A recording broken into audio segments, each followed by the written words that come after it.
Hello, it's Therese. It's the start of a new vlog. I have decided that I am going to be vlogging PhilMyth Readathon. I figured that I like vlogging, I like editing vlogs, so we're gonna have 4 vlogs this month. Today's the first day. It is Sunday, March 29th. Thankfully, I have started a book, and that is The Priory of the Orange Tree. I'm about 50% of the way through. I love cheating. Oh, it makes me happy. But I did want to start a different book today. I don't know if I don't know if I'm gonna get much reading done at all. Today's a pretty busy day. I have to do a lot of bullet journal stuff. A lot of my bullet journal stuff has not yet done. April needs to be finished, and April is nowhere near being started. So right now I was just catching up on some YouTube videos. I'm about to stop doing that because after a while YouTube does get a little bit tired. I can only watch so many videos before my brain just turns to mush and I can't understand what I'm hearing. But I did start doing my April theme, which is going to be cassette tapes. And I don't know how much I'm going to get done reading today, just because I'm about like 51% of the way through Poisoned in Light, and I don't know if any of my pals who are doing the read along with me are doing it, but I want to finish that before March 31st, so I can go ahead and include that in my March wrap up, which will be going up who knows when. So with that being said, I'm gonna go work on my bullet journal, figure out my life, and then if I get any reading done either with The Priory of the Orange Tree, or if I end up starting Crooked Kingdom, which I'm pointing to the book here, Crooked Kingdom, I will let you guys know. But I don't know if I'll be reading that this week or next week, or at all for this readathon. I do really want to start Heretics Anonymous, just because I need a lighthearted read. I'm kind of trudging my way through Poison and Light because it is the last book in the trilogy and it's a lot heavier than I was expecting.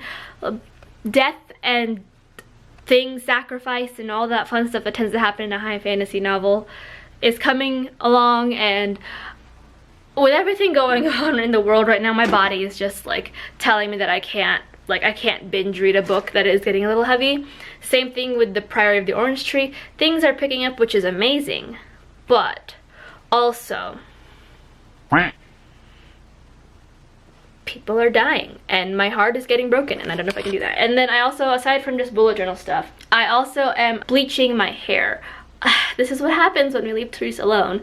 She breaks her own rules about no longer bleaching her hair. So I'm bringing back the blonde in my hair. My sister is basically my hairstylist. For the past, like, what, I think 5 or so years, she's been the one who has been coloring and cutting my hair. No, she does not have a license, but she does this for all of like her friends and then family and herself. And it's been, I think, like 2-3 years since I've had any kind of fun addition to my hair. So because we are all in quarantine and people are getting bangs, people are shaving their heads, I was like, you know what, I miss the blonde. So thank you Snapchat and Facebook memories for reminding me of the time that I had long hair and blonde hair. Sadly, Sally's is closed, or temporarily closed, so I can't buy extensions. So now I'm just gonna stick with bleaching my hair. And we did a hit of bleach yesterday, and this is how it turned out. It's a little bit more brown and not so red in IRL. So we're gonna, when my sister gets back from work, we're gonna hit it with, I think, probably like 1 or 2 more hits of bleach. Then we're gonna tone it and deep condition the fuck out of it, and then I should be blonde in time for my next video that I am filming tomorrow. So I will update you guys on any reading I get done and my bullet journal, because there are only 2 more days left in March, and I literally just figured out my theme yesterday. This is fine. I have to do a lot of things and figure out a lot of things for April, and yeah, and we're coping by bleaching our hair. So I will have, hopefully by the time you see me again in an update or something, my hair will be partially blonde. So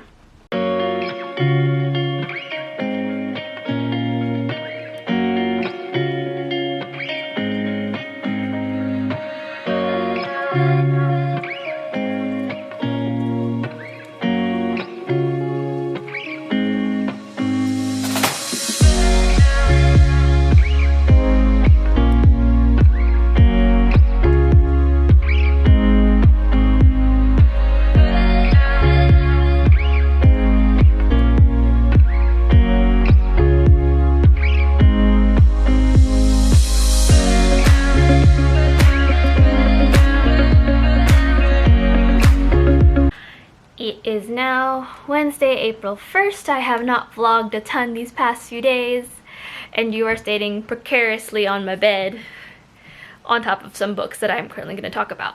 So I haven't vlogged in a little bit, or gave you guys an update, and that's because, one, my mental health has she took a bit of a dip, and we're just slowly bringing her back up. And secondly, I have decided to, as you guys can tell, bring back my ombre that I had a long time ago. And if you guys have been following this channel for a hot minute, you know that I had an ombre, a blonde ombre. And if you guys follow my personal Instagram, you know that I had a blonde ombre, a fuchsia ombre, a galaxy ombre, just a lot of different colors. And this time around, my hair has been extra stubborn. It's always stubborn, but now it's extra stubborn because it had layers of brown hair dye that I used to kind of, you know, lighten my hair a bit, so that way when it's warm outside, I don't fry eggs. And my sister and I decided to go, I'm not going full blonde. Let's just make that very clear. I'm not going full blonde, but we decided that since my hair is so stubborn, I'm just going to bleach the entire thing, even things out, and give it a clean slate. And I am Brassy, and I have to film a video. Two videos sometime this week. So not only will this vlog be the journey of my hair going from black, I believe I have a couple of clips with me with my my dark brown hair, to this brassy mess, to the final product. It will also be me sitting here trying to figure out how I'm gonna film with this hair. I think my sister and I are gonna do a couple more hits tonight of bleach, and then hopefully if she gets to the color that we both like, we're gonna go ahead and hit her with toner, and then I'll be full blonde, and then we're gonna go ahead and get the brown in here at the roots and everything and make it look all cohesive. No, we're gonna try to get the color that we want, and then we're gonna hit it with the brown, and then we're gonna hit it with the toner, and then we're gonna trim it up a bit because I've had a blunt brown cut for like 2 years now, and she's gotta go. I need a change, and quarantine time is the best time because when this is all done, I'm gonna have to retone my hair anyway. I have read, actually, I'm about halfway through Heretics Anonymous. I'm really enjoying it. I'm kind of regretting that I didn't tab it. I honestly didn't think there were gonna be like those like sufficient areas where I could easily tab, or I'd like to tab the book, but like I got like a quarter of the way through and I was like liking so many quotes, and then I was talking to Allie Grace about it, and she was like, I have so many tabs, and I was like, god damn it, I should have tabbed. So now we don't have tabs, but that's okay. We'll suffer. But I'm enjoying it. The comedy aspect is pretty great. Michael's voice is really relatable as a person who is kind of entering this world of religion and not having a religion before, and on top of that, just being kind of lost and confused with his own coming of age and own family problems. And you can really relate to the other characters as well that have a religion or are finding themselves in other religions, or this really nice coming of age story, and I'm really enjoying that. The comedy is peak. It's like quick, witty one-liners and funny scenes that work really well. The only critique that I have so far is that Michael has this huge crush on Lucy, which is no big spoiler alert. Like, you meet them and you're automatically like, yeah, this dude's gonna start crushing on her. And while I think it's cute and it's very awkward and very, like, you know, coming of age and all of that fun stuff, sometimes Michael makes comments about Lucy and like his wanting to sleep with her or his wanting to see her naked. It makes me a little uncomfortable because you can tell that he really likes this girl, and like it's a very like male hormonal thing. I'm assuming I am not a male or was born a male. I am cisgender. That this is like a very normal thing for men to think about, but like sometimes like how he says things or how things are phrased are a little crude, and it, as a woman, it makes me uncomfortable to have a teenage boy think these things, and I'm just like, you know, at a sleepover with all your friends, you probably shouldn't be thinking about the flimsy kind of pajamas that your friend that you have a crush on is going to be wearing around your other friends. But go for it, Michael. And it's just one of those instances where I wish that it not that he wasn't the way that he is, because like I said, it's a very normal thing, but I wish that it was worded in a way that didn't seem so objectifying. Because not gonna lie, if I had known that friends of mine were having those kinds of thoughts about me, which I'm sure they were, like I said, it's awkward and it's growing up, and that's the nature of the beast. But it's just one of those instances where I'm like, maybe maybe we should rethink about that and phrase them a little differently to where it still gets the point across, but it's not so objectifying and kind of disgusting to read about, because like I don't like having that kind of those toxic thoughts being thrown around and normalized. I don't know, maybe it's just me, but yeah, other than that, I'm really enjoying it. There's just a lot of commentary on like the change that needs to happen within the Catholic Church, kind of the struggles with every individual student who is kind of going into this school, whether they are Catholic and like super Catholic, or they are kind of losing themselves to other religions because they don't feel like Catholic fits, or they are not at all Catholic, and all that fun stuff. I have also read more of The Priory of the Orange Tree. I got to part 4, and let me tell you, shit has happened. A lot has happened, and I don't know how to process any of it. We went from a really cute and happy moment between the gay characters that Sarah and I have been waiting for them to be gay for like the entirety of the book. And then things happen, and they are separated. And now there are things going on that make things even harder, and I just want to go back to the time when they were gay and content in bed. That's all. So for the rest of the night, my plans are to read a bit more. I'm halfway through Heretics Anonymous, and honestly, if I tried my absolute hardest, I could probably finish the book tonight. But I am probably going to end up just journaling for a little bit, because, you know, when you're in quarantine, we have to find ways to process our emotions, and you can't talk to people about your said emotions very well. You have to find other outlets to process before you can start speaking about them to other people, and that is one of them. And Perks of Being a Wallflower is apparently now on Netflix. Don't know if that's an April Fool's prank on Netflix's page, because that would be really cruel. So I plan on watching some of that. I started writing this new work in progress of mine that I have kind of put on the back burner for a bit, and I want to finish the first chapter of that before I go back and start working on the work in progress that I'm on the 3rd draft of.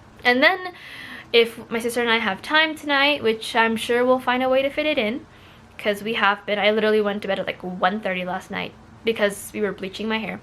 We will go ahead and hit my hair with a couple more rounds of bleach, and we'll see how it goes. I will catch up with you guys when I get any more reading done.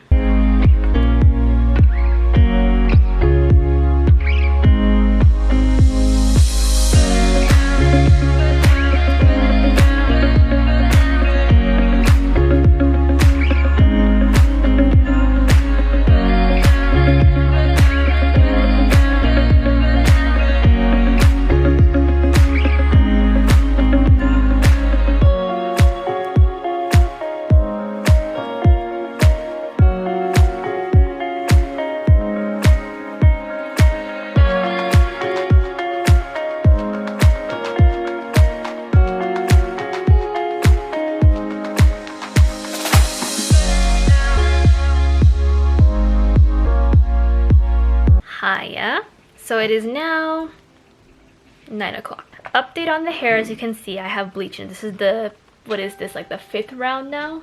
We already had a previous hit of bleach before this, but I thought I would update you guys since y'all saw the Brassy mess, and I figured it'd be, like, you know, a nice odd transformation sequence would be nice before I hopefully get the final product. I read a bit more of Heretics Anonymous. It's just such an addicting book to read. I saw the tiny words and I didn't think it was going to go by this fast, but it's going by pretty quickly.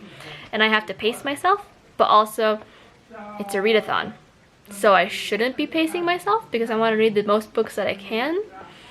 So it's a dilemma. So I will update you guys, 1, when I read more, and 2, the final product of my hair. Because right now, neither my sister and I know what's this gonna look like at the end, so. Hello, and it is now Thursday, April 2nd, aka one of my favorite days of the world because my best friend was born today. I wasn't born today. I said, because one of my best friends was born today. Better? Mm-hmm. Okay. So last night, I ended up finishing Heretics Anonymous. I ended up giving it a 5 out of 5 stars. I really enjoyed it. I think it was a really nice, like, coming of age, and it touched on a lot of things that I think some coming of age novels don't.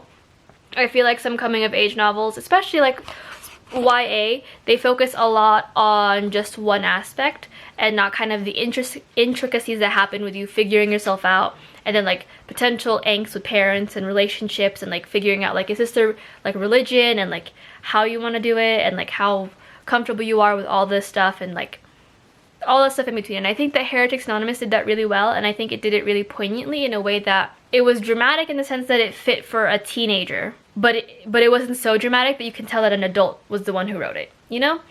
I like the comedic aspects. I think they like really broke up the seriousness of certain scenes and kind of the gravity of certain situations that the kids were doing by the end of the book. The one thing that I think would be my biggest critique is that you can tell that it was written by a woman writing from a man's perspective, primarily because Michael would sometimes make a joke because he has this really big fat crush on Lucy. It's very obvious he doesn't know what to do with it. It's kind of awkward for him because Lucy has stated that she wants to be a priest, but she can't be a priest because, you know, she's a woman. So it's very awkward for him, and he like makes commentary like on her body. Like there was a point where he mentioned that they were all sleeping over together, and he was like how he would figure out what he'd do if she was like wearing like flimsy pajamas or something, and I was just like very uncomfortable with the commentary on that aspect. I feel like it leaned a little too much on like kind of like those creepy boys who had never been with a girl before, and they like, you know, the underwear sniffing party kind of situation. That's just kind of the vibe that I was getting from it,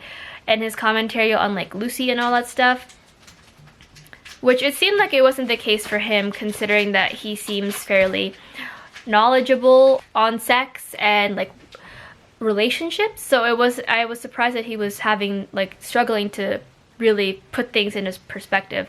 But I just felt like it was too sexualized, and I was like, you know, as a 23-year-old reading this, and I should be reading this from the side of a 17-year-old boy, I get it, you know, like things are happening to your body, you have reactions and feelings, and like sometimes you don't know what to do with them, but also I just need you to describe things in a different manner that isn't so disgusting, I guess. And it felt like that the author was trying to write it so it seemed very dramatic. Like I could tell that it was supposed to be comedic, but it was just kind of a disgusting kind of comedy that I was like, if I knew that a guy had been feeling this way about my friends and were thinking about these things, I probably would not be trying to set them up together. But that was just me.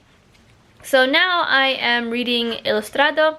I'm about like 4 or 5 pages in. Miguel Ciuco's writing is pretty poetic, which is such a dramatic change from the Heretics Anonymous. I did not know that it had footnotes. I don't know why Asian writers seem to really enjoy footnotes. There's already a word that I don't know what it means and how to pronounce it or how to say it. So I will update you guys if I get a chance to read any more tonight or tomorrow, whichever one happens first. I got a chance to film today, so that's a good thing.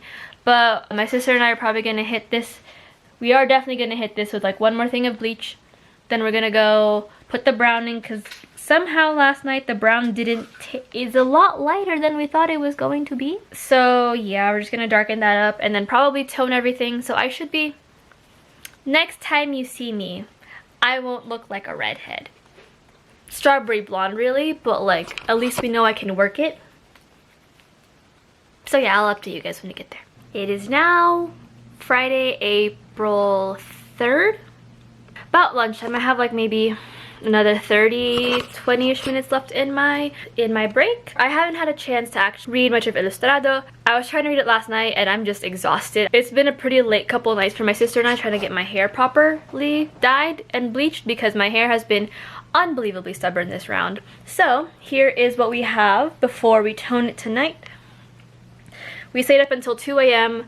fixing the brown that finally clicked in here, and then lightening up the rest of the blondes. We got it to like almost the color that my sister really wanted. She wanted it just a scotch lighter, but Sally's is closed, so we can't get more bleach. And then the Walmart, we went for box dyes, you guys. That's how stubborn my hair was. It really would not cooperate with anything. I got more Garnier Fructis bleach and Garnier Fructis hair dye, which actually, like, we had Wella to do the brown originally, and that, like, the ammonia in that fucked it up. Like, I was bleaching my hair just fine, and really the only thing that was like kind of dry were my ends, but they were dry in the beginning. And then we used Wella, and literally this is what had happened. So we used Garnier and the hair dye and the bleach, and that actually saved my hair a little bit. It's not feeling as dry and as scratchy. It's still dry, but I think that's just because, you know, we bleached it, so it's gonna happen. and we had to put a lot of product in it. So I have a hair mask and we're gonna get it cut too. So this is it before we go ahead and tone everything. We don't have an actual toner. We have a gloss, and I'm gonna be using the Kristen Nest gloss, so we'll see how that works. So we only have one box. Yeah, I haven't had a chance to read much of Ilustrado. I'm gonna go ahead and read that right now. It's just very wordy, which is very apt for Filipinos. And I also have to say, I have to write tonight and edit a video and upload that tonight after work, but I think I'm gonna take a nap. And then I'm gonna upload the video and CC that video, and then I think if I have time tomorrow, I'm gonna CC the other videos that haven't been CC'd just quite yet, get those up for you guys, and then we'll go from there. Yeah, I'm gonna go ahead and read now. Wish me luck, because knowing my sister and I were gonna watch Set It Up again and actually finish the movie this time. I'm gonna go ahead and read now before I run out of time and have to go back to work, and I will see you guys when I update. Hello, it is now Saturday, April 4th, at like basically noon. I've been up for a little bit just trying to like journal, watched a couple of YouTube videos. I'm watching Booktube right now trying to catch up. So this is the final piece of my hair. Thanks to the lighting, it looks more strawberry blonde than it does like a yellowy blonde, but it is like a nice yellowy like wheat blonde a little bit. There's still some brassiness in there, but like that's all we can do with what we're given because Sally's is closed. I like it actually. I did read some of Ilustrado yesterday. I decided on a whim that I'm going to be annotating the sucker, so she's already got a couple tabs. I was not a fan of the prologue. I think the prologue was just, it was supposed to be like a mock like biography situation where like Miguel, who is the apprentice, goes in and like is supposed to read like a biography, that first prologue, and I did not like it. I think it was really unnaturally wordy. It tried to sound way too profound, and there was just this unnatural amount of information dumping that I was just like, when am I gonna need to know this? Is this pertinent?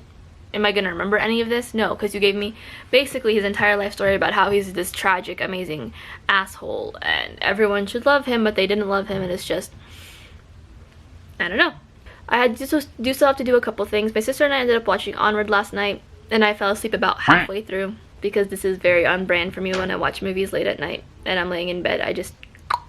So I need to finish that. I did add CC to one of the videos that I had recently uploaded, so I'll be adding CC hopefully to the next two tonight and then upload a new video tomorrow. I think I'm Skyping with my friend later today.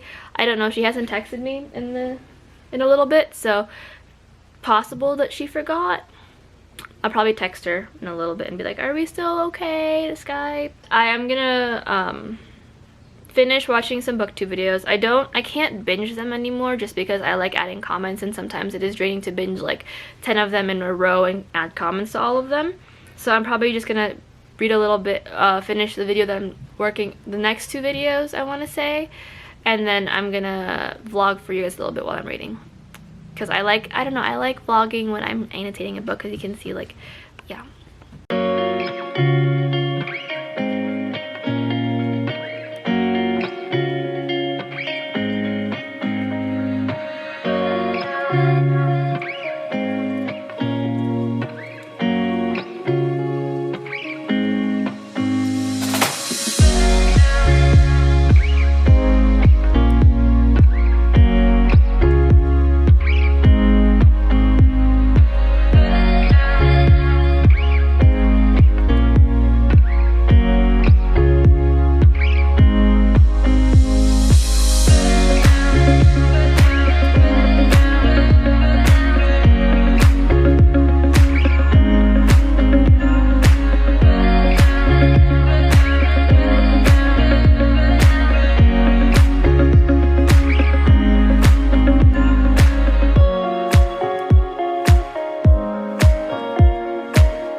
It is now 8 o'clock.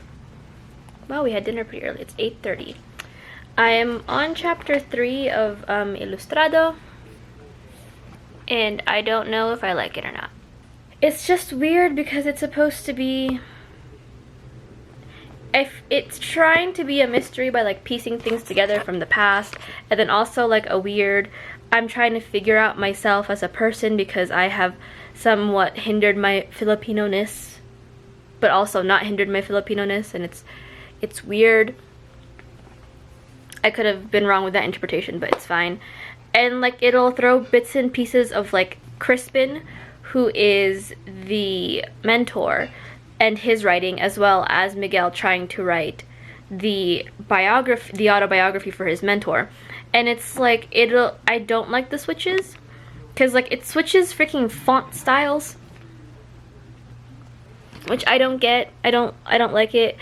And it feels like it's supposed to be like, it's supposed to come with the plot, and the plot's supposed to make sense, and it's not working out for me very well, because like we're diving deeper into Miguel's life, but we're not really getting, I think he literally just got in Manila right now. He hasn't even seen any of his family. It's weird because when he does go into the parts where he's talking about like the biography, he overuses large like Oxford vocabulary words, and I'm sitting here like, this is great and all, but I understand none of what you just said. And I don't see the point in giving us so much exposition on Crispin when it's probably not going to be important to the plot. And the chapters are long, and we're diving into a lot of aspects about like Miguel's life, and I'm sitting here like, can we just get to the plot? Because right now I'm not seeing much of a plot. Like, I feel like it's supposed to be more of a character-driven book, but at the same time, it's a single character, and it's a lot of complaining. I don't know, I'm only on chapter 3, so we'll see, but I'm going to try to read to at least chapter 4 or 5 before I stop for the day. Oh, that's a long chapter 3. So I'm going to try to at least reach chapter 4 or 5 today. I want to be done with this book before the Hunger Games read-along starts, because then I'm hoping to be reading Six of Crows and Hunger Games next week. But I don't know how well that's going to turn out, because I can't even bring myself to get halfway through. Okay, so if I reach chapter 5, I should be halfway through this book. That looks about halfway, right? I would say so. If I can reach chapter 5 or 6 today, I'll be content, because I think that'll be halfway, but we'll see, because my eyes are glazing over. Hello, it is now Sunday, April 5th, and I got nothing done last night. Literally, I think after I updated you guys, I tried reading Ilustrado, and I don't know, I feel like the author tried to make it sound super like very English lit major, where you're just using a bunch of big words for no reason. But there's some dry bits, and I fell asleep reading it, so I CC'd one video, got to like the middle of chapter 3, and then I fell asleep at like 9:30. Love that for me. So now I just finished editing my newest video, which is The Magician Says Books, and that is currently uploading as we speak. While I'm waiting for that, for like the CC to go through and everything, I'm going to be adding CC to my recent 2 videos, which is my PhilMyth Readathon video, my PhilMyth TBR Readathon video, and then my ambitious TBR. So wish me luck. So I will catch up with you guys when I do that, or when I'm done with that, or whatever happens first.